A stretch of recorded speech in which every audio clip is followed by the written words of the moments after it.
Hi friends, MP's ಕಿಚನ್ಗೆ ಸ್ವಾಗತ. ನಾವು ಇವತ್ತು ಮಾಡುತ್ತಿರುವ ರೆಸಿಪಿ ಬದನೆಕಾಯಿ ತವಾ ಫ್ರೈ. ಒಂದು ಸರ್ತಿ ಈ ವಿಧಾನದಲ್ಲಿ ಟ್ರೈ ಮಾಡಿ. ತುಂಬಾ ಟೇಸ್ಟಿಯಾಗಿರುತ್ತೆ, ಮಾಡೋದು ಕೂಡ ತುಂಬಾ ಈಸಿ. ಈ ಚಳಿಗೆ ಮಳೆಗೆ ಒಂದು ಸರ್ತಿ ಈ ವಿಧಾನದಲ್ಲಿ ಟ್ರೈ ಮಾಡಿ. ತುಂಬಾ ಟೇಸ್ಟಿಯಾಗಿರುತ್ತೆ. ನಾವು ತಿಳಿ ಸಾಂಬಾರಿಗೆ, ಮೊಸರನ್ನಕ್ಕೆ ಇದನ್ನು ಸೈಡ್ ಡಿಶ್ ಆಗೂ ತಿನ್ಕೋಬೋದು.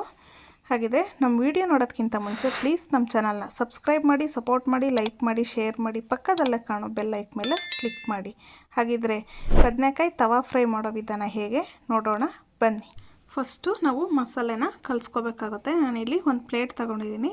ಪ್ಲೇಟಿಗೆ 2 ಸ್ಪೂನ್ ಆಗೋವಷ್ಟು ಕಡಲೆ ಹಿಟ್ಟನ್ನ ತೊಗೊಂಡಿರೋ ಅಂಥದ್ದು. ನಾವು ಬೋಂಡಾ ಬಜ್ಜಿಗೆಲ್ಲ ಯೂಸ್ ಮಾಡ್ತೀವಲ್ಲ, ಅದೇ ಕಡಲೆ ಹಿಟ್ಟು. ಒಂದು ಚಿಟಿಕೆ ಆಗೋವಷ್ಟು ಅರಿಶಿನದ ಪುಡಿ, ಹಾಗೆ ಒಂದು ಚಿಟಿಕೆ ಆಗೋವಷ್ಟು ಜೀರಿಗೆ ಪುಡಿ, 1/4 ಟೀ ಸ್ಪೂನ್ ಆಗೋವಷ್ಟು ಗರಂ ಮಸಾಲ ಪುಡಿನ ತೊಗೊಂಡಿರೋ ಅಂಥದ್ದು. ಹಾಗೆ ಖಾರಕ್ಕೆ ರೆಡ್ ಚಿಲ್ಲಿ ಪೌಡ್ರನ್ನ ತೊಗೊಂಡಿದ್ದೀನಿ. ಹಾಗೆ ರುಚಿಗೆ ತಕ್ಕಷ್ಟು ಉಪ್ಪು, ಹಾಗೆ ಸ್ವಲ್ಪ ಶುಂಠಿ ಬೆಳ್ಳುಳ್ಳಿ ಪೇಸ್ಟು. ನಾವು ಜಾಸ್ತಿ ಸೇರಿಸ್ಕೋಬಾರ್ದು, ಜಾಸ್ತಿ ಎಲ್ಲ ಮಸಾಲೆ ಥರ ಆದರೆ ಚೆನ್ನಾಗಿರಲ್ಲ ಟೇಸ್ಟು, ಅದಕ್ಕೋಸ್ಕರ. ಈಗ ಇದನ್ನೆಲ್ಲ ಒಂದು ಸರ್ತಿ ಡ್ರೈ ಮಿಕ್ಸ್ ಮಾಡ್ಕೋಬೇಕಾಗುತ್ತೆ. ನಾವು ಈ ರೀತಿ ಡ್ರೈ ಮಿಕ್ಸ್ ಮಾಡ್ಕೊಳ್ಳೋದ್ರಿಂದ ನಾವು ಹಾಕಿರೋ ಇಂಗ್ರೀಡಿಯೆಂಟು ಎಲ್ಲದಕ್ಕೂ ಹೊಂದುತ್ತೆ. ಹಾಗೆ ಕಡಲೆ ಹಿಟ್ಟಲ್ಲಿ ಗಂಟಿದ್ರೆ ಅದು ಎಲ್ಲ ಒಡ್ಕೊಂಡು ಚೆನ್ನಾಗಿ ಮಿಕ್ಸ್ ಆಗುತ್ತೆ, ಅದಕ್ಕೋಸ್ಕರ. ನೋಡಿ, ಈ ರೀತಿ ಎಲ್ಲದೂ ನೀಟಾಗಿ ಮಿಕ್ಸ್ ಮಾಡ್ಕೋಬೇಕು. ತುಂಬಾ ಡಿಫ್ರೆಂಟಾಗೆ ಮಾಡಿ ತೋರಿಸ್ತಾ ಇರೋಂಥದ್ದು. ಸಿಂಪಲ್ಲಾಗಿ ಮನೆಯಲ್ಲೇ ಸಿಗೋ ಇಂಗ್ರೀಡಿಯೆಂಟ್ನ ಯೂಸ್ ಮಾಡಿಕೊಂಡು ಈ ರೀತಿ ನಾವು ಒಂದು ತವಾ ಫ್ರೈನ ಮಾಡ್ಕೋಬೋದು. ಈಗ ನಾನು ಇದಕ್ಕೆ ಸ್ವಲ್ಪನೇ ನೀರನ್ನ ಸೇರಿಸ್ಕೊಂಡು ಇದನ್ನು ಕಲಿಸ್ಕೋಬೇಕಾಗುತ್ತೆ. ನಾವು ಒಂದೇ ಸರ್ತಿ ಜಾಸ್ತಿ ನೀರನ್ನು ಸೇರಿಸ್ಕೋಬಾರ್ದು. ನಾವು ತುಂಬ ನೀರು ಒಂದೇ ಸರ್ತಿ ಸೇರಿಸ್ಕೊಂಡ್ರೆ ಗಂಟಾಗೋ ಸಾಧ್ಯತೆ ಜಾಸ್ತಿ ಇರುತ್ತೆ, ಇಲ್ಲಾಂದರೆ ತೆಳುವಾಗ್ಬಿಡುತ್ತೆ. ಅದಕ್ಕೋಸ್ಕರ ಈ ರೀತಿ ಸ್ವಲ್ಪನೇ ನೀರನ್ನ ಸೇರಿಸ್ಕೊಂಡು ಈ ರೀತಿ ಕಲಿಸ್ಕೋಬೇಕಾಗುತ್ತೆ. ನೀವು ಸ್ಪೂನಲ್ಲೆಲ್ಲ ಕಲ್ಸೋಕ್ಕಾಗಿಲ್ಲ ಅಂದರೆ ಕೈಯಲ್ಲೇ ಕಲಿಸ್ಕೋಬೋದು. ನೋಡಿ, ಈಗ ನೀಟಾಗಿ ಕಲಿಸಿದ್ದೀನಿ. ಈಗ 1 ಸ್ಪೂನ್ ಆಗೋವಷ್ಟು ಎಣ್ಣೆನ ಸೇರಿಸ್ಕೊತಾ ಇರೋಂಥದ್ದು. ನೀವು ಇದಕ್ಕೆ ಮಸ್ಟರ್ಡ್ ಆಯಿಲ್ನ ಸೇರಿಸ್ಕೊಂಡ್ರೆ, ಅಂದರೆ ಸಾಸಿವೆ ಎಣ್ಣೆನೂ ಸೇರಿಸ್ಕೋಬೋದು. ಅದನ್ನು ಸೇರಿಸ್ಕೊಂಡ್ರೆ ತುಂಬ ಟೇಸ್ಟಿಯಾಗಿರುತ್ತೆ. ಮಸ್ಟರ್ಡ್ ಆಯಿಲ್ ಇಲ್ಲ ಅಂದರೆ ಈ ರೀತಿ ಮಾಮೂಲಿ ಕುಕ್ಕಿಂಗ್ ಆಯಿಲ್ನೇ ಸೇರಿಸ್ಕೊಂಡ್ರೆ ಚೆನ್ನಾಗಿರುತ್ತೆ. ಈಗ ಇದನ್ನೆಲ್ಲ ಒಂದು ಸರ್ತಿ ನೀಟಾಗಿ ಮಿಕ್ಸ್ ಮಾಡ್ಕೋಬೇಕಾಗುತ್ತೆ. ಮಸಾಲೆ ಎಲ್ಲನೂ ಇಟ್ಕೊಳ್ಳುತ್ತೆ. ನಾವು ಚೆನ್ನಾಗಿ ಈಗ ಬದನೆಕಾಯಿಗೆ ಮಸಾಲೆ ಹೆಚ್ಕೊಂಡಾಗ ಸಪ್ರೇಟ್ ಆಗೋಲ್ಲ, ಮಸಾಲೆ ಸಪ್ರೇಟು, ಬದನೆಕಾಯಿ ಸಪ್ರೇಟು. ಅದಕ್ಕೋಸ್ಕರ ಈ ರೀತಿ ಆಯಿಲ್ನ ಸೇರಿಸ್ಕೊಳ್ಳೋದು. ನೋಡಿ, ಈಗ ಚೆನ್ನಾಗಿದೆಲ್ಲ ಮಿಕ್ಸ್ ಆಗಿದೆ. ಅದಕ್ಕೆ ಕಲಿಸ್ಕೋಬೇಕು. ನಾವು ತುಂಬ ತೆಳುವಾಗೂ ಕಲಿಸ್ಕೊಳಕ್ಕೆ ಹೋಗ್ಬಾರ್ದು, ತುಂಬ ಗಟ್ಟಿನೂ ಮಾಡ್ಕೋಬಾರ್ದು. ಈ ರೀತಿ ಇರಬೇಕು. ಈಗ ಇದಕ್ಕೆ ನಾನು ಒಂದು ಅರ್ಧ ಹೋಳಾಗೋಷ್ಟು ನಿಂಬೆ ರಸನ ತೊಗೊಂಡಿರೋ ಅಂಥದ್ದು. ನೀವು ಇದಕ್ಕೆ ನಿಂಬೆ ರಸ ಇಲ್ಲ ಅಂದರೆ ಆಮ್ಚೂರು ಪೌಡ್ರೂ ಸೇರಿಸ್ಕೋಬೋದು. ಆಮ್ಚೂರು ಪೌಡ್ರೂ ಇಲ್ಲ, ನಿಂಬೆ ಹಣ್ಣು ಇಲ್ಲ ಅಂದಾಗ ಸ್ವಲ್ಪ ಹುಣಸೆ ಹಣ್ಣನ್ನ ರಸನ ಸೇರಿಸ್ಕೊಂಡು ಕಲಿಸ್ಕೋಬೋದು. ಡಿಫ್ರೆಂಟಾಗೆ ಅದನ್ನು ತುಂಬ ಚೆನ್ನಾಗಿ ಬರುತ್ತೆ ಟೇಸ್ಟು. ಈಗ ಇದನ್ನೆಲ್ಲ ಚೆನ್ನಾಗಿ ಮಿಕ್ಸ್ ಮಾಡ್ಕೋಬೇಕಾಗುತ್ತೆ. ನಾವು ಉಪ್ಪು, ಖಾರ, ಹುಳಿ ಎಲ್ಲನ ಈಗ ಮಿಕ್ಸ್ ಮಾಡಿ ಒಂದು ಸರ್ತಿ ಚೆಕ್ ಮಾಡಿ, ಏನಾದರೂ ಕಮ್ಮಿ ಇದ್ದರೆ ಈ ಟೈಮಲ್ಲಿ ನಾವು ಸೇರಿಸ್ಕೊಂಡು ಮತ್ತೆ ಮಿಕ್ಸ್ ಮಾಡ್ಕೋಬೋದು. ಅದಕ್ಕೋಸ್ಕರ ಈಗ ಇದನ್ನು ಸೈಡಿಗೆ ಎತ್ತಿಡೋಣ, ಸ್ವಲ್ಪ ಹೊತ್ತು ನೆನ್ಕೊಳ್ಳಿ. ನೋಡಿ, ನಾನಿಲ್ಲಿ ದಪ್ಪು ಸೈಜ್ದು ಒಂದು ಬದನೆಕಾಯಿನ ತೊಗೊಂಡಿದ್ದೀನಿ. ಈ ರೀತಿ ಬದನೆಕಾಯಿ ಮಾರ್ಕೆಟಲ್ಲೆಲ್ಲ ಸಿಗುತ್ತೆ.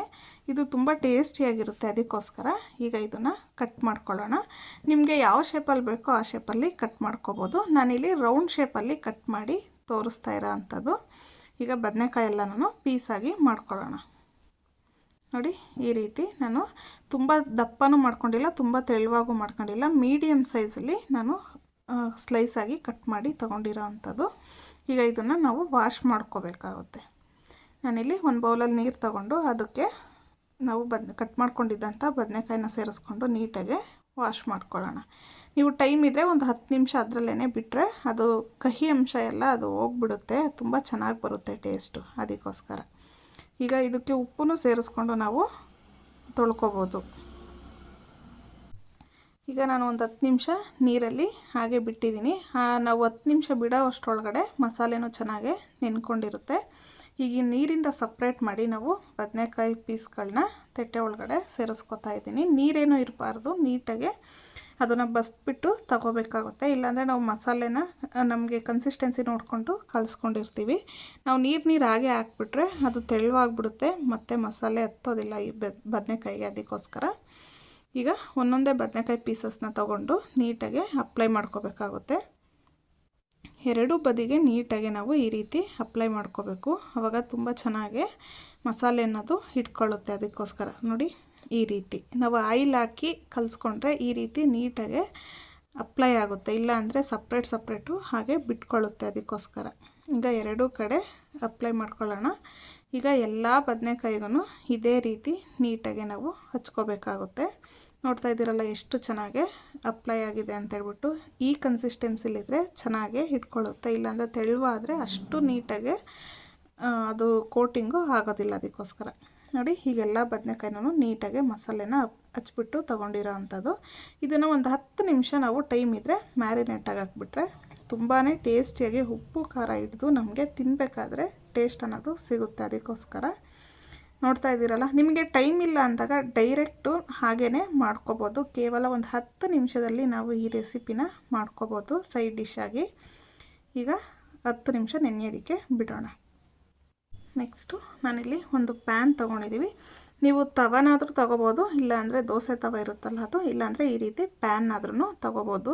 ಯಾವುದ್ರಲ್ಲಾದ್ರೂ ಮಾಡ್ಕೋಬೋದು. ಆದಷ್ಟು ಸ್ವಲ್ಪ ದಪ್ಪ ತಳ ಇರೋಂಥ ಪಾತ್ರೆನ ತಗೊಂಡ್ರೆ ನಮಗೆ ಈಸಿ ಆಗುತ್ತೆ ಈ ರೀತಿ ಮಾಡ್ಕೊಳ್ಳೋಕ್ಕೆ. ನಾನಿಲ್ಲಿ 1-2 ಸ್ಪೂನ್ ಆಯಿಲ್ ಹಾಕ್ಕೊಂಡು ಅದು ನೀಟಾಗಿ ಸ್ಪ್ರೆಡ್ ಮಾಡ್ಕೋತಾ ಇದ್ದೀನಿ. ಈಗ ಆಯಿಲ್ ಬಿಸಿ ಆಗೋದ್ರೊಳಗಡೆ ನೋಡಿ ಎಷ್ಟು ಚೆನ್ನಾಗಿ ನೆಂದಿದೆ ಅಂತ ಹೇಳ್ಬಿಟ್ಟು ಚೆನ್ನಾಗಿ ಮಸಾಲೆ ಎಲ್ಲ ಇಟ್ಕೊಂಡಿರುತ್ತೆ. ಈಗ ಪ್ಯಾನ್ ಬಿಸಿ ಆಗಿದೆ. ಈಗ ನಾವು ನೀಟಾಗಿ ಇದನ್ನು ಸ್ಪ್ರೆಡ್ ಮಾಡ್ಕೊಳ್ಳೋಣ ತವದೊಳಗಡೆ. ನೋಡಿ ನಾವು 10 ನಿಮಿಷ ಬಿಟ್ರೂ ಮಸಾಲೆ ಅನ್ನೋದು ಎಲ್ಲೂ ಖಾಲಿ ಅಂತ ಅನ್ನಿಸ್ತಾ ಇಲ್ಲ. ಒಂದು ಕಡೆ ಮಸಾಲೆ ಇದೆ, ಇನ್ನೊಂದು ಕಡೆ ಖಾಲಿ ಅಂತ ಅನ್ನಿಸ್ತಿಲ್ಲ. ಅಷ್ಟು ಚೆನ್ನಾಗಿ ಮಸಾಲೆ ಅನ್ನೋದು ಇಟ್ಕೊಂಡಿದೆ. ಈಗ ಇದ್ರ ಮೇಲ್ಗಡೆ ಮತ್ತೆ ನಾವು ಆಯಿಲ್ನ ಸೇರಿಸ್ಕೋಬೇಕಾಗುತ್ತೆ. ನೀವು ಸ್ಪ್ರಿಂಕಲಾದ್ರೂ ಮಾಡ್ಕೋಬೋದು, ಇಲ್ಲಾಂದರೆ ಸ್ಪೂನ್ನಲ್ಲಿನಾದ್ರೂ ಸೇರಿಸ್ಕೋಬೋದು. ಸ್ಪ್ರೇ ಮಾಡೋದೆಲ್ಲ ಬರುತ್ತಲ್ಲ ಅದರಲ್ಲಿ ಸ್ಪ್ರೇ ಮಾಡ್ಕೋಬೋದು. ನಾವು ಆದಷ್ಟು ಕಮ್ಮಿ ಎಣ್ಣೆಲೇ ನಾವು ಈ ರೆಸಿಪಿನ ಮಾಡ್ಕೋಬೋದು. ತುಂಬ ಎಣ್ಣೆಲೆಲ್ಲ ಯೂಸ್ ಮಾಡೋವಂಥ ಅವಶ್ಯಕತೆ ಇರಲ್ಲ. ಹಾಗೆ ಇದನ್ನು ತುಂಬ ಹೈ ಫ್ಲೇಮಲ್ಲಿ ಇಟ್ಕೊಂಡು ನಾವು ಕುಕ್ ಮಾಡ್ಕೋಬಾರ್ದು. ಮೀಡಿಯಮ್ ಟು ಲೋ ಫ್ಲೇಮಲ್ಲೇ ನಾವು ಇದನ್ನು ಫ್ರೈ ಮಾಡ್ಕೋಬೇಕಾಗುತ್ತೆ. ನೋಡ್ತಾ ಇದ್ದೀರಲ್ಲ ಎಷ್ಟು ಚೆನ್ನಾಗಿ ಕಾಣಿಸ್ತಿದೆ ಅಂತ ಹೇಳ್ಬಿಟ್ಟು. ಈಗಲೇ ತಿನ್ನಬೇಕು ಅನ್ನಿಸ್ತಿದೆ, ಅಷ್ಟು ಚೆನ್ನಾಗೇ ಇದೆ.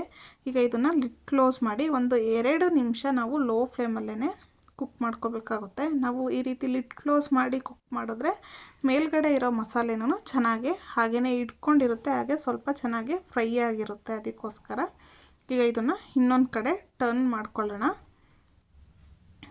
ನೋಡಿ ಈ ರೀತಿ ನೀಟಾಗಿ ನಿಧಾನಕ್ಕೆ ಎತ್ಕೋಬೇಕಾಗುತ್ತೆ, ಇಲ್ಲಾಂದರೆ ಅದು ಫುಲ್ಲು ಇದಾಗಿಬಿಡುತ್ತೆ. ಅದಕ್ಕೋಸ್ಕರ ಈಗ ಎಲ್ಲನೂ ಇದೇ ರೀತಿ ಟರ್ನ್ ಮಾಡ್ಕೊಂಡಿದ್ದೀವಿ. ನೋಡ್ತಾ ಇದ್ದೀರಲ್ಲ ಎಷ್ಟು ಚೆನ್ನಾಗೇ ಬಂದಿದೆ ಅಂತ ಹೇಳ್ಬಿಟ್ಟು. ಎಲ್ಲೂ ಮಸಾಲೆ ಇಲ್ಲ ಅಂತ ಅನ್ಸೋದೇ ಇಲ್ಲ, ಅಷ್ಟು ಚೆನ್ನಾಗೇ ಬಂದಿದೆ.